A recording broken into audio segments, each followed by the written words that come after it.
See, I'm not a monster. I'm just ahead of the curve. Robert Downey Jr. introducing himself back into the MCU as Doctor Doom has got to be one of the most memorable moments in Disney's recent history. I mean, it's a lot better than pissing off Henry Cavill to the point where he cameos as a Wolverine variant, right? Personally though, I liked both these intros and it's gotten me to present you with the top 25 supervillain introductions in the movies. After all, I am your biggest fan. Buddy?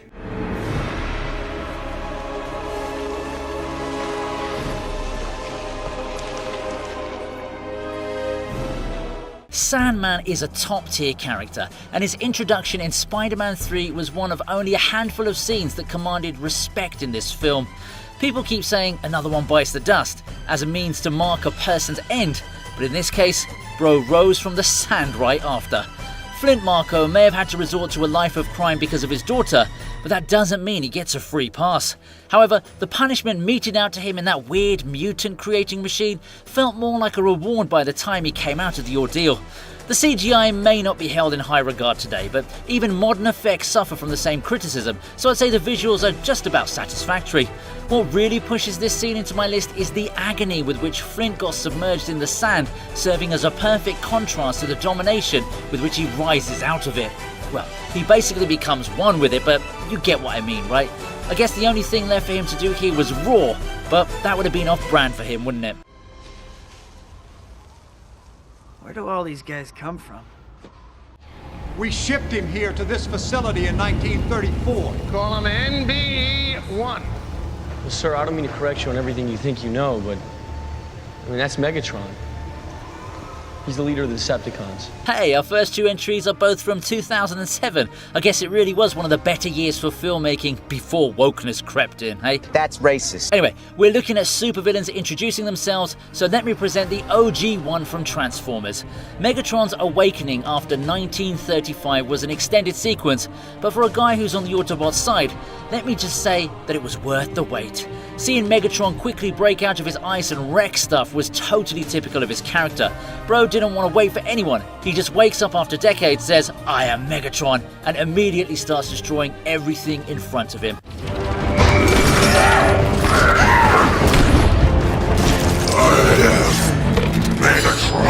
It's the perfect way to showcase his destructive and dismissive nature, which is only triumphed by an ego larger than his already massive body.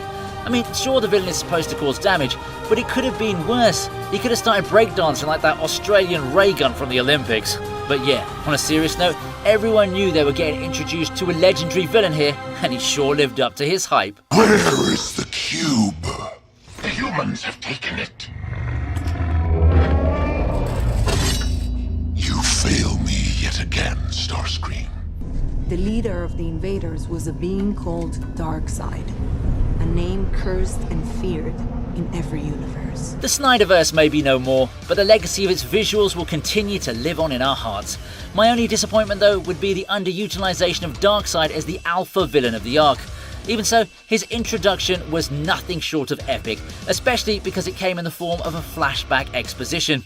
Seeing the character design sure impressed me, because you also need to consider that this is the same studio which spent millions of dollars to CGI a mustache of Superman, but only made it worse. Also, the presentation of the character against the backdrop of a mega war which he was dominating for the most part was pretty badass. Those laser beams which kept emanating from his eyes even after blasting one of those Atlantis dudes were so cool to look at. Plus, the fact you need literal gods like Zeus and Ares to defeat Darkseid only increased his aura and reputation. That dude is most definitely a killer, and he made it known right from the very first moment we saw him. Man, imagine if the audience got to experience all of this on the big screen.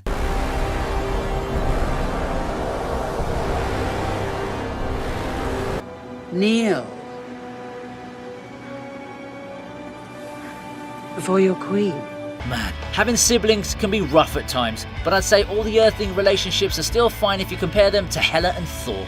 I should include Loki as well, but as the God of Thunder once famously said, he's adopted. He's adopted? Seeing Hela for the first time in the MCU was a pretty cool moment, because she did look like a badass queen of death.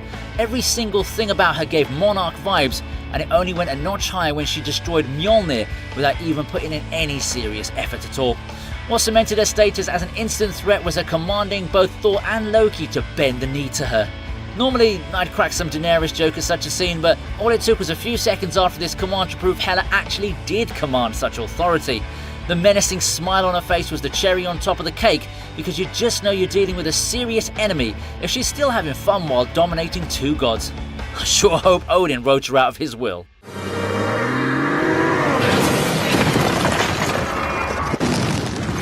You're close. Give them to me, now. You asshole! And for the next entry, we have the one and only Arnold Schwarzenegger in all of his glory, quite literally. Seeing the Terminator for the first time was definitely a treat to the eyes, and no, I'm not saying it because of Arnie's massive pecs or biceps. The aura around the mysterious man with robotic movements built a strong, ominous sense of doom, and the T-800 followed it up with a hefty display. You know, I feel like Arnold's acting is underrated. He perfectly captured the concept of a robot trying to conceal himself as a human. On the outside and in certain movements, you'd think he was just a human. But the way he scans around the area, and especially when he speaks, is so peculiar that the viewer realizes soon enough that this thing is far from human. Also, here's some trivia for you. Arnold was considered so indispensable for this film that the cast and crew were prepared to wait for him to finish filming Conan the Destroyer rather than recast him. Well, it was a wise decision because it paid off handsomely in the form of an all-time classic. Luck! Blind, stupid, simple, doodah, clueless luck! Joel Schumacher did not get the Batman franchise right, but that isn't to say that his efforts went completely down the drain. Two-Face may best be remembered as Harvey Dent's prophecy coming to life in The Dark Knight, but after Iron Man became Doctor Doom, nothing really matters anymore, does it? However, this entry has nothing to do with the modern retellings of these superheroes and villains. It's got to do with what's most likely Tommy Lee Jones' most eccentric performance on the big screen. His portrayal of Two-Face is, unique to say the least. But his intro was pretty solid stuff, especially because of how he plays around with his victims. You can see this is a man who likes to play around with his victim's sense of fear and anxiety right before dealing a decisive blow. There's so much potential here to make it a lot darker than what's portrayed, but I guess not everyone can perfect a supervillain. If this sequence were to be directed by someone like Christopher Nolan, then I'm sure it would have landed at a much higher spot. But for now, it'll have to settle for number 20. The random toss. The only true justice. Let's see what justice has in store for you. So are you like a cow or a Dalmatian? I am the Spot. Spot is actually a pretty dangerous villain, so the fact that he has a hilarious origin story is kind of like an oxymoron of sorts. What helps his actual intro though is the fight between him and Miles Morales right before he starts lashing out at the clueless teenager for turning him into a white dude with black spots. I don't even know if that's an appropriate thing to say, but that's literally how this guy looks, yeah? Anyway, the comic-inspired animation style of the flashback was pretty cool to watch, and Spot's delivery was spot on as well, eh? Oh, come on. I had to say that pun, didn't I? It's just too obvious, isn't it? As far as Spider-Man's concerned, he's still trying to figure out how his messing around with Spot's plan turned out to favour him and doom the perpetrator of said plan. I feel you, Miles. That's how I'd feel all the time whenever my girlfriend would blame me for her mistakes. However, with everything said and done, the overall scene is extremely solid and serves as a perfect backstory for Spot, giving us context for his future actions as well. I'm Spider-Man. No one can take that away from me. Unbelievable. Come back to your nemesis! Don't escape!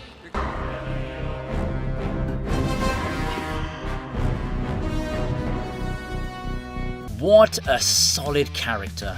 What a wasted opportunity. But also, what an introduction.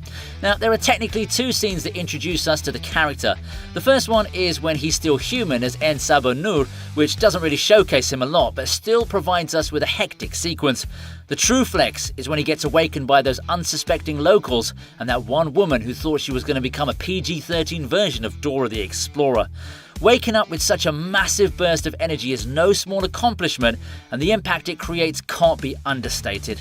Like, he probably doesn't even know what his powers are at this point, and he's already wrecked a gigantic structure. Hey, if you think about it, the victims of Apocalypse woke him up from the eternal slumber, and he then paid them back by putting them in the same state. Still got a feel for that wannabe Dora though. She was so close to escaping, but it all went to waste. Also, I don't want to give any spoilers, but I'm sure this scene will hit different to those who have watched the finale of X-Men 97.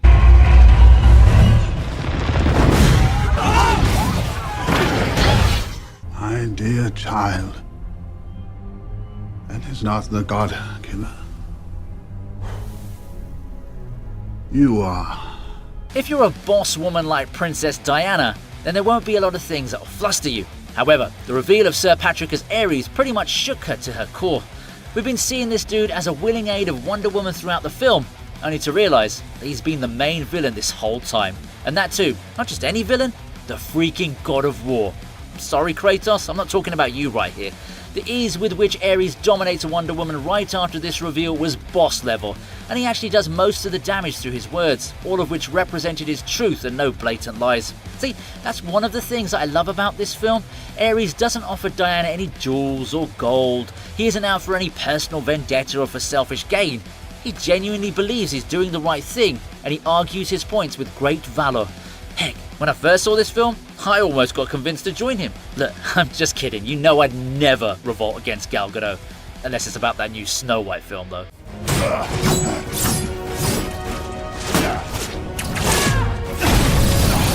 You are here because the outside world rejects you. This is your family. I am your father. Sometimes you don't need to show off your powers or actively flex to announce your arrival. A simple entrance is all it takes. 1990 Shredder will remain the best rendition of the character in my eyes, and I don't care how many Teenage Mutant Ninja Turtles you throw at me, you're not going to change my mind, okay? This is what a boss villain looks and acts like. He enters the scene and has everyone's attention without even asking for it. All eyes are on him as he commemorates the latest addition to his squad. Nobody wants to get in this man's way, and it shows. The level of dominance on display here, despite not even uttering a single command, is just simply commendable. His voice is on point as well. There's no mistaking the fact that you're dealing with an alpha male the moment you hear a voice like this. On top of all of that, there's no CGI either. All of what we're seeing is practical effects, which makes Shredder all the more badass. Bro looked like he was the one who created the death stare. Does anybody have any idea about who or what this is? I don't know, but I'll bet I never asked to look for a can opener.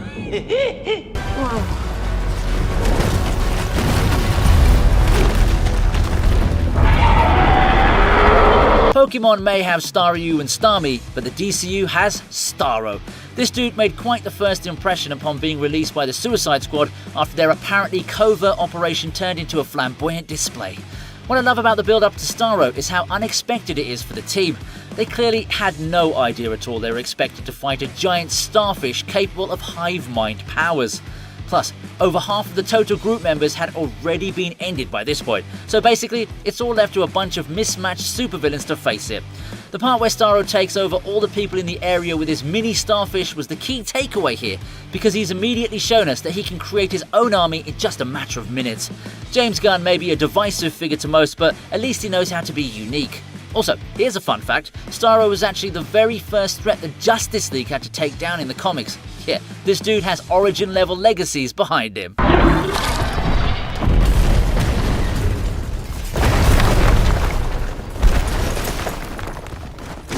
After all, I am your biggest fan.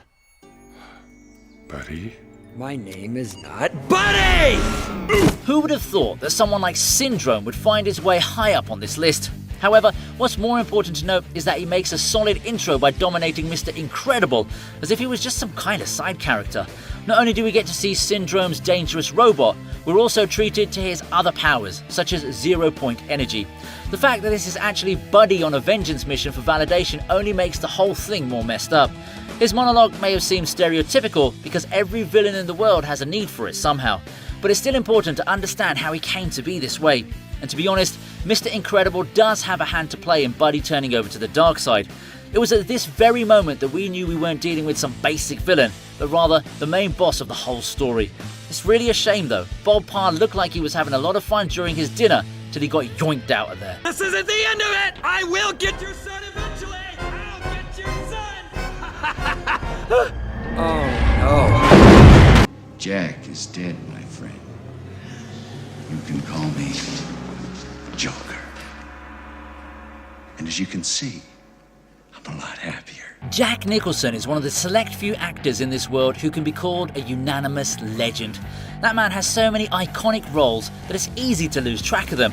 With classics such as Chinatown, The Shining, and One Flew Over the Cuckoo's Nest behind him, Nicholson didn't need to flex any further, but he still went on to do exactly that as the OG Joker. Yeah, I know there were other Jokers before him, but 1989's Batman technically kickstarted the DC universe in movies from a blockbuster standpoint. His meeting with his boss, or should I say ex-boss, was a rather intense one, because Jack reveals that he's alive, he's turned into the Joker, and he also shoots down Carl, all in the span of 5 business minutes. Carl's reaction to the Joker's face is so perfect. It's not just horror, disgust, shock, or even confusion, but rather a pained, contorted melange of emotions. Oh yeah, and this is also one of the rare scenes in a Hollywood movie where the gun actually runs out of ammo after 6 shots. That alone gave this entry a couple of extra points, you know.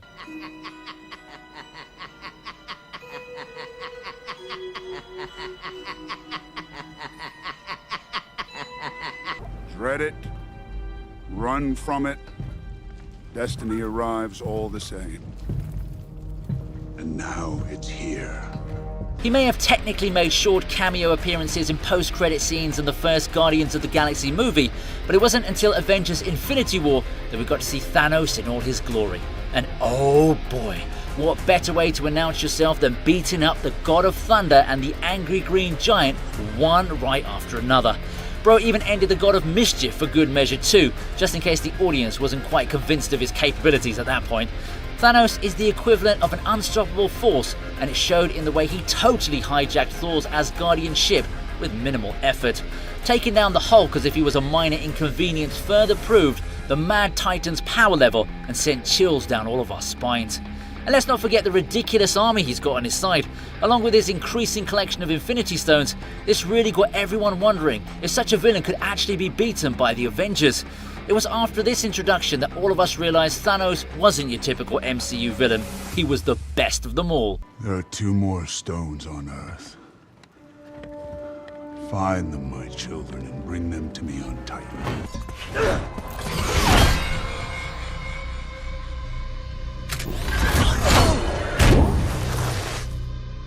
Samuel L. Jackson has built quite the reputation over the years, and if we ignore whatever cash grab nonsense he's been doing recently, it's safe to say that the man has developed a dangerous persona. So when he got owned by the Winter Soldier in the second Captain America film, it definitely sent shockwaves throughout the cinema halls. To date, I would say that this is the closest any movie from the MCU has gotten to a standard film, and the Winter Soldier is one of the best villains to have come out of the universe. The way he just stands there and calmly blows up Nick Fury's car, it's got to be one of the coldest Marvel moments ever. Poor Nick didn't even really stand a chance, especially after the chase scene. Bucky really made this movie his own, and it shows in the way he carries his character with conviction. I sure as heck wouldn't want to run into him while I'm running late for work. You're my mission.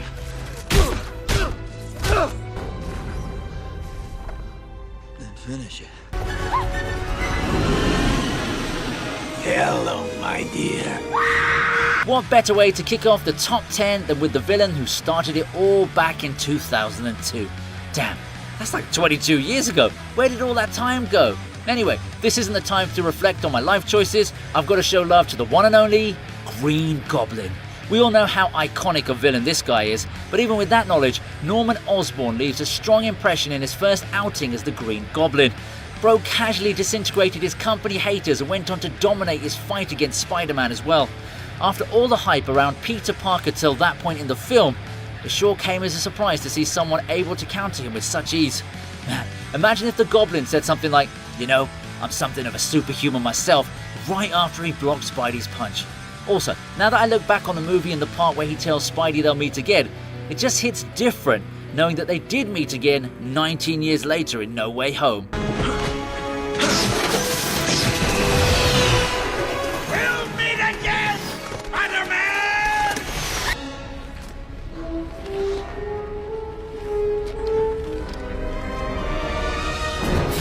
Captain America comes in once again, and we're putting Red Skull ahead of the Winter Soldier because, well, Bucky's in this scene too, and the big reveal definitely had a stronger impact in this one. Steve Rogers must have thought he was just fighting a normal middle-aged dude at first, but the moment Arnim Zola punched a dent into his shield, Captain America knew he had to draw out his gun. Of course, that didn't make any difference as Zola decided to show his true face to his opponent. Yeah, that was creepy AF. I would have definitely thrown up or something if I was in Captain America's place. You know what I really find interesting here? It's how this technology shows Hugo Weaving wearing a Red Skull mask wearing a Hugo Weaving mask that Hugo Weaving now has to take off in order to show his main mask.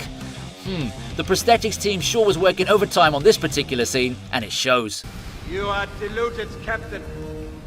You pretend to be a simple soldier, but in reality, you are just afraid to admit that we have left humanity behind. This council has been disbanded. On whose authority? Mine. Say what you will about Zack Snyder, the man sure knew how to do his world building. Seeing the opening sequence in Krypton was the best possible way to start Man of Steel, and General Zod's first engagement was indicative of his nature right from the get-go. Bro casually walks in, tells the council they've been disbanded on his authority, and goes on to prove his point by shooting one of them on the spot. The nonchalance on display is almost alarming, but I guess that's what you get when you make an S-tier villain. Also, the chemistry between Zod and Jor-El is amazing here. Both men are trying to save their race, so it's like two sides of the same coin. Man, I wish I could have seen Zod and Jor-El together on Earth, adapting and helping humans, but alas, that shall remain as nothing more than just wishful thinking from yours truly. We'll honor the man you once were, Zod. Not this monster you've become. Take him away. Sir, please put down the spear.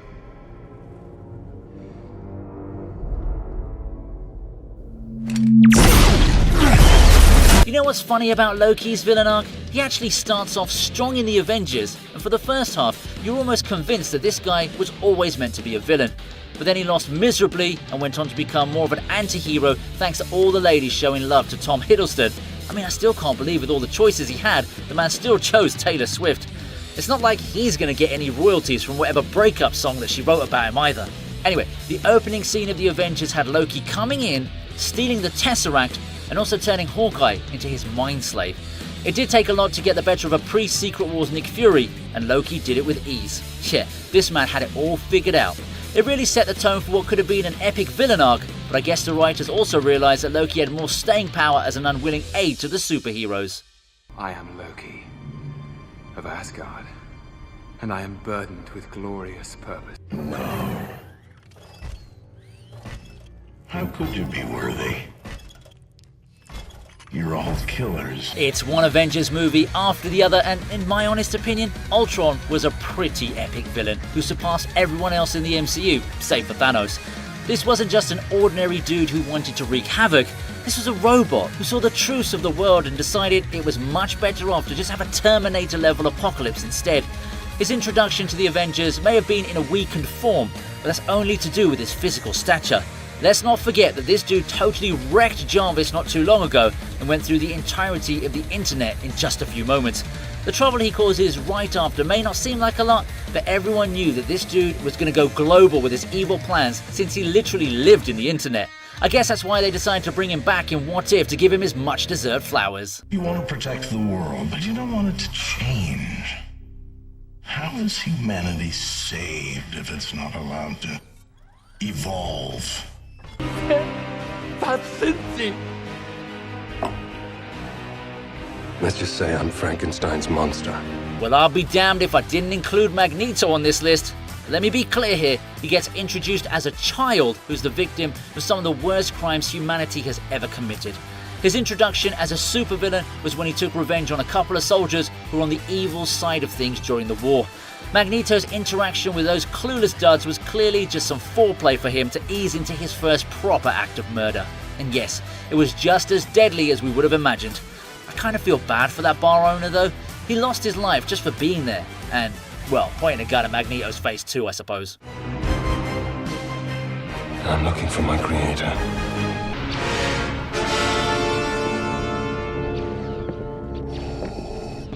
When it comes to the greatest movie villains of all time, Darth Vader will always find his name on that list, and for good reason too. He's on par with Luke Skywalker as the most popular Star Wars character, and that's with much lesser screen time. We all knew we were in for something special when we first saw him walking through the remains of the attack he launched right at the very beginning of the first ever Star Wars film. His presence alone was enough to intimidate all of us, but add that breathing and James Earl Jones's voice, and you've got an ultimate winner right there. Man, I really miss this era of Star Wars. This new stuff is just a joke to the concept of storytelling. I'm not tear this ship apart until you found those plans and bring me the passengers. I want them alive! It doesn't matter who we are. What matters is our plan. Imagine thinking you've got yourself a big catch, only to remove the mask and realise that you were right, but to a much higher degree. Bane's reveal in The Dark Knight Rises was one of the most epic ways to introduce the audience to your villain, and the skill he displays in turning the tables against Bob Wilson, was legendary to say the least. Of course, it was all part of his plan right from the start, but even then, you gotta hand it to Tom Hardy for giving us hope in the guy taking over the Joker. Sadly, this hype only lasted till the first half of the film. Now we come here not as conquerors, but as liberators to return control of this city to the people.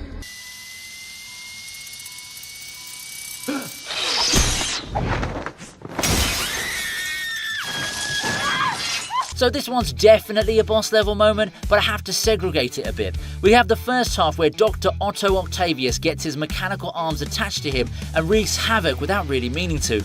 Then, Bro gets shocked into turning evil, and this gives us leeway into the second half where he straight up assassinates a bunch of innocent doctors and nurses who are trying to save him. What this does is present two sides of the same coin in the character. He's a victim and a culprit at the same time, but with his intelligence and powers, Doc Ock managed to even overtake the Green Goblin as Spider-Man's deadliest villain.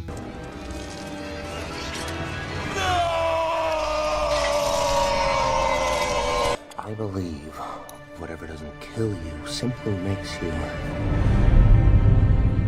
stranger.